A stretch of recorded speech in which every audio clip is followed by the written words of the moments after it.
You know what I just love? I love it when the PC language police try to redefine and redesignate our words. Words that have been perfectly well understood and accepted forever, to avoid the small possibility of offending a minuscule portion of the population. Like this. Hospitals instruct midwives to drop the term breastfeeding as part of inclusive guidelines. A UK hospital has issued new guidelines for midwives, instructing them to drop the use of the term breastfeeding and instead use chest feeding. The Brighton and Sussex University Hospital NHS Trust introduced the measures in an effort to be more inclusive towards non-cisgendered, trans and non-binary families. Alright, what is a trans or non-binary family? That makes no sense whatsoever. If a kiddo is born, then they must have a biological mother and a biological father. Now, they can be as trans or non-binary as they fucking want, but no infant is born trans or non-binary. They've got no idea what gender and sex even are. Now, maybe I'm looking a little bit too deep into this, but trans family and non-binary family just seem like weird terms. It also stated that breast milk could now also be referred to as human milk or chest milk. Actually, I have seen a trans and or non-binary family. There was this video from Truly a few weeks ago all about a trans and or non-binary family. I was going to do a video on it, but I thought,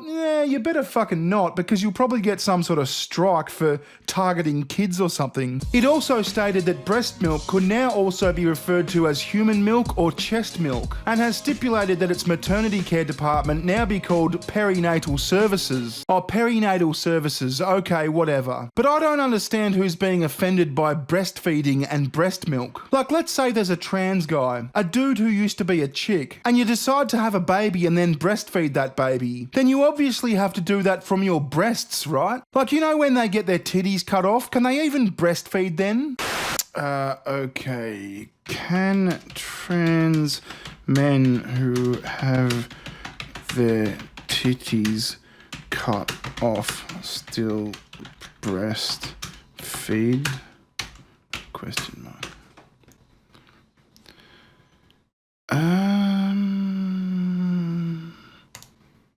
Surgery to remove the whole breast or as much of the breast tissue as possible removes the entire breast. So women who have had a single mastectomy can only breastfeed from the remaining breast.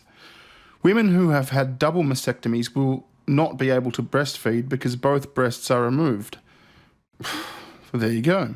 And if the term breast is somehow offensive, then how about vagina? Is that offensive? Or have they just delivered a baby from their manly crotch cavern? Or their fucking, inverted penis baby tunnel? You see how this doesn't make sense, right? And what about trans women who still have penises? Is it fair to say they still ejaculate semen out of their penises? Or should we now say, I don't know, yogurt hose menstruation or some shit like that? And what if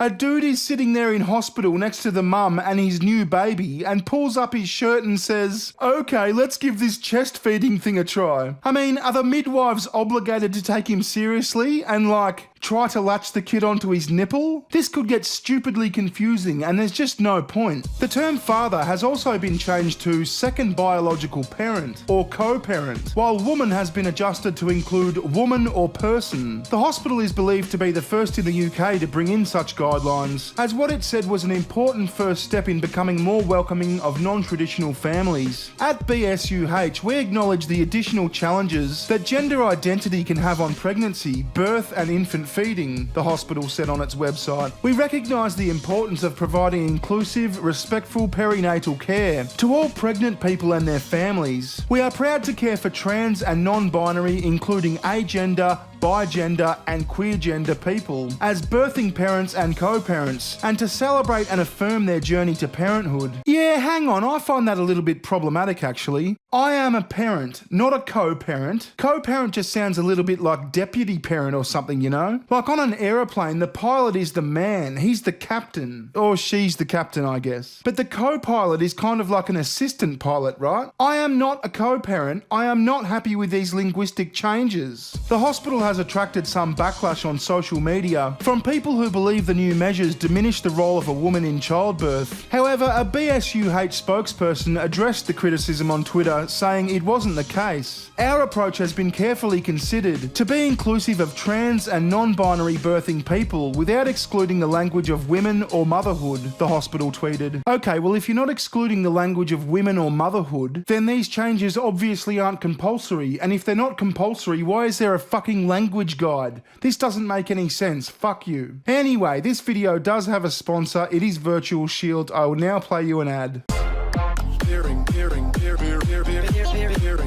There's suggestions that our credit scores might be based on our internet history in the near future. The same way banks use data like income to judge credit eligibility now is how websites could use internet search history in the future. Researchers studying the relationship between finance and tech found that data from your browsing, search and purchase history could be used to decide your credit in the future. If you want to prevent this from happening to you, use the best VPN. I highly recommend using VirtualShield. Go to hidewithbear.com to get 50% off today. You've got nothing to lose. Alright, well that was kind of fun / annoying. I will see you in the next one. Thanks for watching. Bye bye.